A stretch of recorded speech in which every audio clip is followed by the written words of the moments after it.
Everest சிகரம்தான் உலகத்திலேயே உசரமானது. அங்க ஆயிரக்கணக்கான பேர் ஏறிட்டாங்க. ஆனா அதை விட கம்மியான உயரம் கொண்ட கைலாய மலையில யாராலையும் ஏற முடியலன்னு சொன்னா நம்புவீங்களா? ஆமாங்க, கைலாய மலை உச்சிக்கு போக ட்ரை பண்ண மலையேற்ற வீரர்கள் என்ன சொல்றாங்கன்னா, அங்க போனாலே திசை மாறிடும், உடம்புல நகம் முடியெல்லாம் ரொம்ப வேகமா வளரும்னு சொல்றாங்க. அதாவது சாதாரண இடத்துல 2 வாரம் ஆகிற வளர்ச்சி அங்க வெறும் 12 மணி நேரத்துல நடக்குதாம். அப்படின்னா அங்க நேரம் டைம் ரொம்ப வேகமா போகுதுன்னு அர்த்தம்.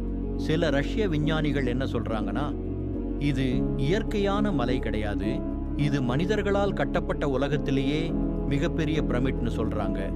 இது சிவன் வாழ்ற இடமா இல்ல வேற்று கிரகவாசிகள் சம்பந்தப்பட்ட இடமா?